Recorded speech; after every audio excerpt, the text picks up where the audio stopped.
नमस्कार, जय जोहार। क्या आप भी गवर्नमेंट एग्जाम्स की तैयारी करना चाहते हैं? क्या आप भी मेमोरी टेक्निक्स और ट्रिक्स के जरिए बहुत ही कम समय में स्मार्ट स्टडी करना चाहते हैं? क्या आप चाहते हैं कि सीजी व्यापम टॉपर आपको पढ़ाए? तो डाउनलोड करिए योगेंद्र साहू क्लासेस ऐप। यहाँ 10 से अधिक गवर्नमेंट एग्जाम्स क्रैक करने वाले और सीजी व्यापम टॉप करने वाले योगेंद्र सर सीजीपीएससी और सीजी व्यापम के अंतर्गत होने वाले सभी एग्जाम्स की तैयारी कराएं।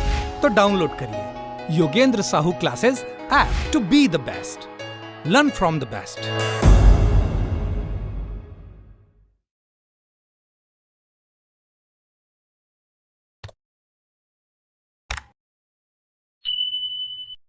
नमस्कार दोस्तों, स्वागत है आपका योगेंद्र साहू ऑनलाइन क्लासेस में।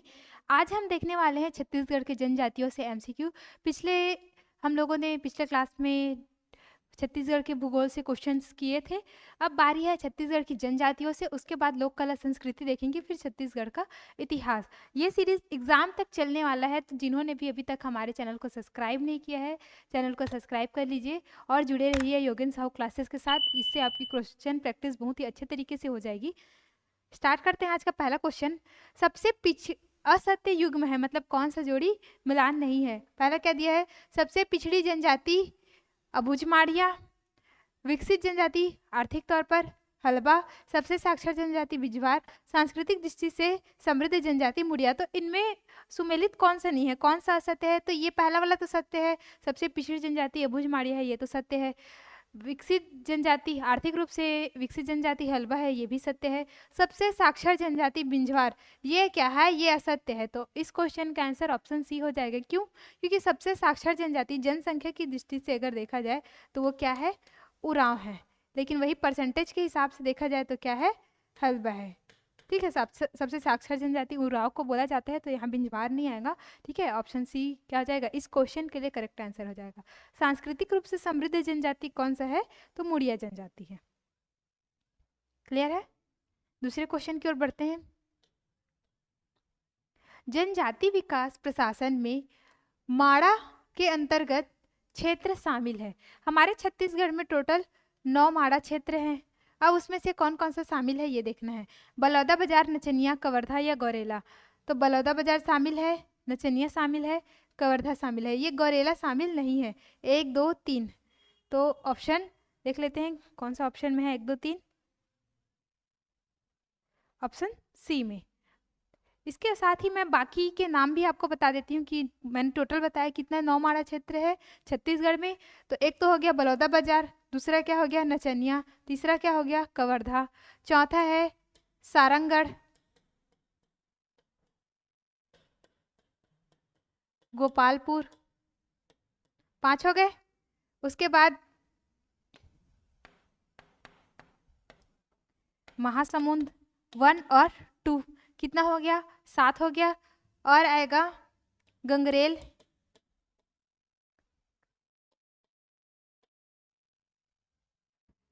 बलौदा, नचनिया, कवर्धा, सारंगढ़, गोपालपुर, महासमुंद, गंगरेल 1, महासमुंद 1 और 2 और गंगरेल। और एक का मुझे नाम अभी फिलहाल याद नहीं आ रहा है, ये मैं आपको बाद में बता दूंगी। ठीक है, या आपको याद होगा तो आप मुझे कमेंट बॉक्स में बता सकते हैं।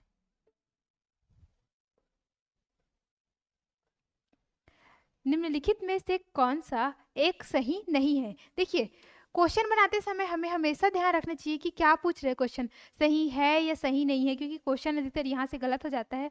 और सबसे पहले काम तो हमारा होना चाहिए कि जब हम लोग क्वेश्चन पढ़ रहे हैं तो उसमें हम लोग क्या कर ले? अंडरलाइन कर ले अगर क्वेश्चन दिया है कि नहीं है वाले में, ताकि हमारा ध्यान उसमें जाए।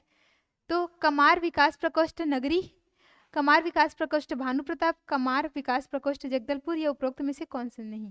ठीक है, कोई उपरोक्त में से कोई नहीं, तो कौन सा सही नहीं है? तो पहला तो सही है, कमार विकास प्रकोष्ठ 3 जगहों पर है। एक नगरी में है, नगरी कहाँ है? धमतरी जिले में। भानु प्रताप में है, ये कहाँ है? कांकेर जिले में। जगदलपुर में नहीं है। ठीक है, जगदलपुर में नहीं है, तो कहाँ है? जगदलपुर में नहीं है तो ये है महासमुंद में। ठीक है, कहाँ है? महासमुंद में। नगरी, भानु प्रताप, महासमुंद, इन तीनों जगहों पर कमार विकास प्रकोष्ठ की स्थापना की गई है। इसके साथ ही जो कमार जो है वो विशेष पिछड़ी जनजाति है। विशेष पिछड़ी जनजाति के लिए विकास अभिकरण की स्थापना की गई है, जिसका मुख्यालय है कहाँ? तो गरियाबंद में। ठीक है, विकास अभिकरण का मुख्यालय गरियाबंद, लेकिन अगर विकास प्रकोष्ठ की बात की जाए तो नगरी, भानु प्रताप और महासमुंद में।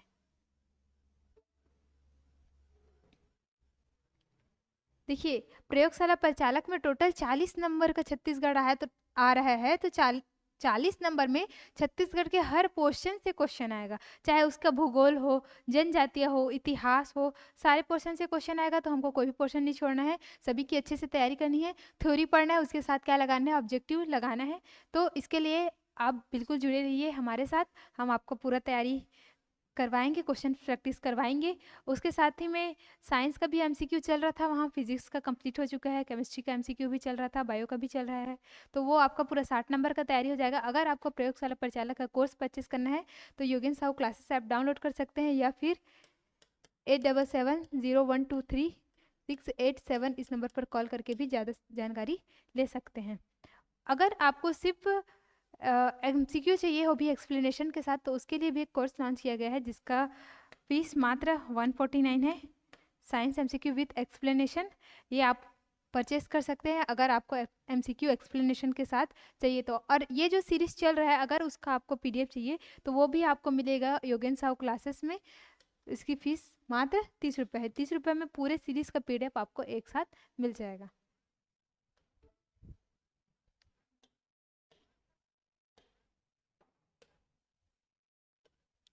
इस राज्य के सरगुजा क्षेत्र में मुख्यतः निवासरत निम्नलिखित में से कौन सी जनजाति है? ठीक है, सरगुजा क्षेत्र की बात की जा रही है यहाँ। तो उरांव, बैगा, बिंझवार या फिर गोंड। तो सरगुजा क्षेत्र में मुख्यतः कौन सी जनजाति निवास करती है? तो वो है उरांव। ठीक है, कौन है? उरांव। बैगा कहाँ पे निवास करती है? तो बैगा निवास करती है मैकल श्रेणी के साइड। ठीक है, मैकल श्रेणी साइड। बिंझवार बलौदा बाजार क्षेत्र में। और गोंड तो संपूर्ण छत्तीसगढ़ में मिलता है। ठीक है, पूरे ऊपर से लेके नीचे छत्तीसगढ़ तक गोंड जनजाति आपको देखने के लिए मिल जाएगा। सरगुजा में उरांव के साथ साथ और कौन कौन सी जनजाति देखने को मिलती है? तो पहाड़ी कोरवा, सौता, नगेसिया, बियार, पंडोप, ये आपको पूरे उत्तर छत्तीसगढ़ में देखने को मिलेंगे। और दक्षिण छत्तीसगढ़ में ठीक है, मुड़िया, मारिया, अबुझ मारिया, दोरला, गदबा, भतरा, ये जनजाति आपको देखने को मिलेंगी। हमारे छत्तीसगढ़ के उत्तरी भाग में, उत्तर छत्तीसगढ़ में, और दक्षिणी भाग में, दक्षिण छत्तीसगढ़ में अधिकतर जनजाति बाहुल क्षेत्र दिखेगा। मध्य छत्तीसगढ़ में जनजाति बाहुल क्षेत्र कम देखने को मिलता है।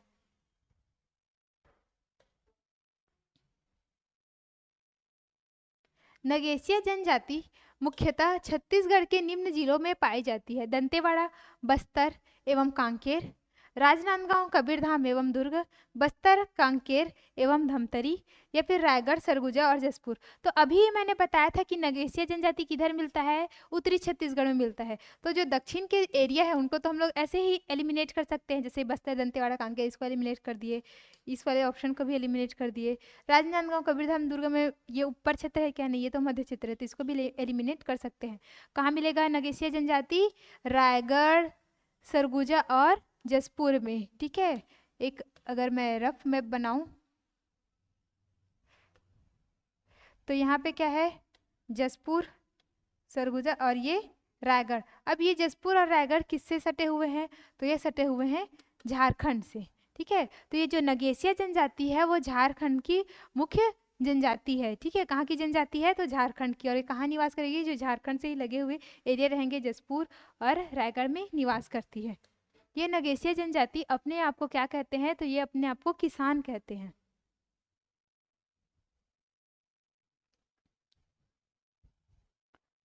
ऑप्शन डी यहाँ नहीं दिख रहा होगा।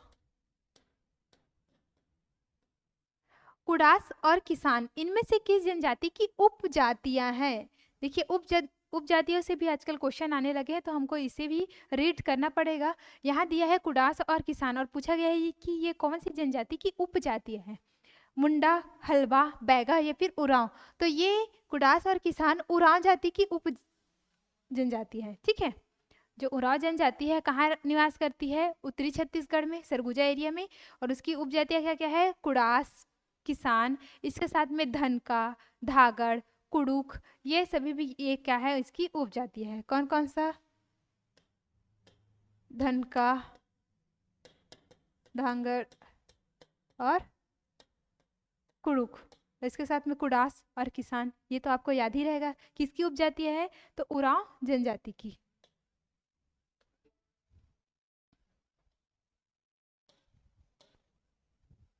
छत्तीसगढ़ में 42 जनजाति को कितने उप समूहों में विभक्त किया गया है?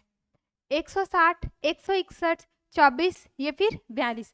तो छत्तीसगढ़ में टोटल कितना जनजाति है? हमको यहीं से 2 क्वेश्चन देखने को मिल जाएगा, तो उसका आंसर होगा 42 जनजाति। अब 42 जनजाति को भी अलग अलग उप समूहों में क्या किया गया है? विभाजित किया गया है। तो कितने उप समूह में विभाजित किया गया है?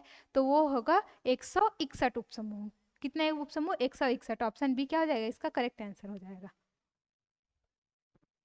इस राज्य के किस जनजाति में चौखुटिया नामक एक उपजाति होती है? अभी जैसे देखिए कुड़ास और किसान ये किसके थे? उरांव के थे। वैसे ही एक और उपजाति का नाम दिया है, कौन सा? चौखुटिया।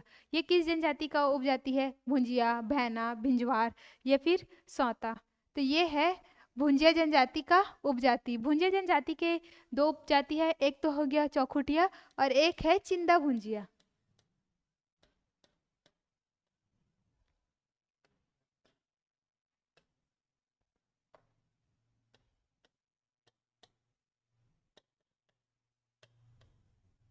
चिंदा भुंजिया, तो चिंदा भुंजिया और चौखुटिया दोनों किसके हैं?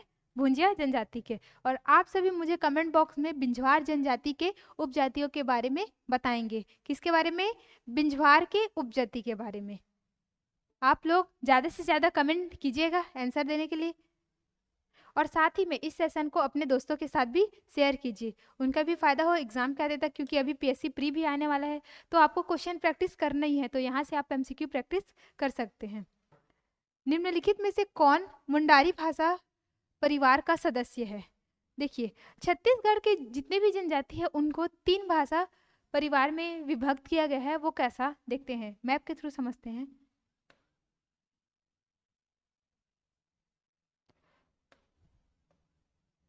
ये हो गया हमारा छत्तीसगढ़ का रफ मैप। अब ये क्या हो गया? उत्तरी छत्तीसगढ़, और ये नीचे क्या हो गया? दक्षिणी छत्तीसगढ़। तो उत्तरी छत्तीसगढ़ को उत्तरी छत्तीसगढ़ ही इसमें बांटा गया है, इसको मुंडा भाषा परिवार को, नीचे वाले को द्रविड़ भाषा परिवार में, और बीच वाले को आर्य भाषा परिवार में। तो ऊपर में कौन कौन सी जाति निवास करती है? पहाड़ी कोरवा, ठीक है, नगेसिया, सौता, बिहार, पंडोब, ये सारे। और बीच में, तो बीच में आ जाएगा बिंछुफार, हलबा, बतरा, ठीक है, छत्तीसगढ़ी, ये सब बीच में आ जाएंगे। द्रविड़ में कौन कौन सा आ जाएगा? तो द्रविड़ में आ जाएगा गोड़ और गदबा, मुड़िया, माड़िया, ये सभी द्रविड़ में आ जाएंगे। लेकिन ऊपर में एक जनजाति निवास करती है, कौन सा? उरांव। उरांव अपवाद होता है, वो मुंडा भाषा परिवार में नहीं आता, वो किस में आता है? द्रविड़ भाषा परिवार में, ठीक है। तो मुंडारी भाषा परिवार का सदस्य कौन है? गोंडी, हल्बी, परजी या पहाड़ी कोरवा? तो वो है पहाड़ी कोरवा, ठीक है। कौन सा है? पहाड़ी कोरवा। पहाड़ी कोरवा इधर जसपुर इलाके साइड में निवास करती है। और हलबा, गोंडी और परजी, गोंडी और परजी किसका हो जाएगा? ये द्रविड़ भाषा परिवार में आएंगे। और हल्बी किस में आएगा? तो हल्बी आर्य भाषा परिवार में आता है, ठीक है। हल्बी किस में आएगा? आर्य भाषा परिवार में। गोंडी और परजी किस में आएगा? द्रविड़ भाषा परिवार में। और पहाड़ी कोरवा किस में आएगा? मुंडा भाषा परिवार में। इसको मुंडा भाषा परिवार या मुंडारी भाषा परिवार दोनों बोलते हैं, ठीक है। भतराओं द्वारा बोली जाने वाली भतरी बोली नीचे दी गई किन 2 बोलियों का मिश्रण है? 2 क्वेश्चन मिलेंगे यहाँ से कि भतराओं के द्वारा कौन सी बोली बोली जाती है, तो उसका आंसर तो प्रश्न में ही छुपा हुआ है कि भतरी बोली बोली जाती है। अब भतरी बोली में किन 2 भाषाओं का मिश्रण है, मतलब किसका प्रभाव देखने मिलता है, ये इस क्वेश्चन का भी आंसर मिलेगा आपको। ऑप्शन ए क्या दिया है? हल्बी और ओडिया, भतरी और ओडिया, हल्बी और दोरली, भतरी और गदबी। तो भतरी बोली में हल्बी और ओडिया, इन दोनों का ये मिश्रण है, भतरी बोली, हल्बी और ओडिया। तो ऐसा क्वेश्चन है कि भतरी बोली में कौन से क्षेत्र का प्रभाव दिखने को मिलता है, तो वो क्या लेंगे हम लोग, ओडिशा। ठीक है, क्योंकि ओडिशा के ओडिया भाषा का प्रभाव यहाँ है भतरी में, तो ऑप्शन ए क्या आ जाएगा, इसका करेक्ट आंसर हो जाएगा। क्योंकि भतरा जो जनजाति है वो उड़ीसा से ही आई हुई है, इसीलिए उनके बोली में ओडिया भाषा का प्रभाव देखने को मिलता है। बस्तर में प्रचलित किस बोली में अन्य भाषाओं के साथ संस्कृत के शब्दों का समावेश है? शब्दों का समावेश किस में है, भतरी में, गोंडी में, हल्बी में या फिर दोरली में? तो यहाँ संस्कृत आ रहा है। ऊपर में क्या था, हल्बी प्लस ओडिया। हल्बी प्लस ओडिया क्या था, भतरा या भतरी। तो संस्कृत किस में आता है, ये आता है हल्बी में। जो हल्बी भाषा है उसमें कुछ कुछ क्या है, संस्कृत शब्दों का समावेश है। हल्बी बोली ज़्यादातर हमारे दक्षिण छत्तीसगढ़ में बोली जाती है।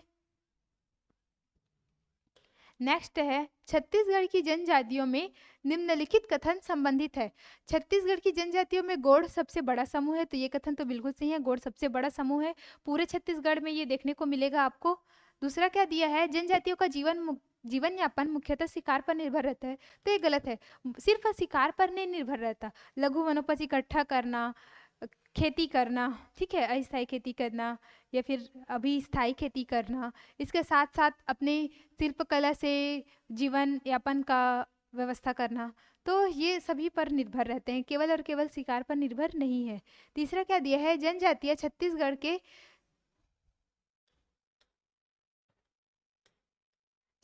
के उत्तरी तथा दक्षिणी पहाड़ी क्षेत्रों में निवास करती है, तो ये बिल्कुल सही है, क्योंकि जो जनजातियां हैं वो छत्तीसगढ़ के उत्तरी भाग में और दक्षिणी भाग में देखने को मिलेगी। जो बीच का मैदानी क्षेत्र है वहाँ बहुत कम मात्रा में जनजातियां देखने को मिलती है। तो हमारा कौन सा कथन सही हो गया, 1 और 3 सही हो गया।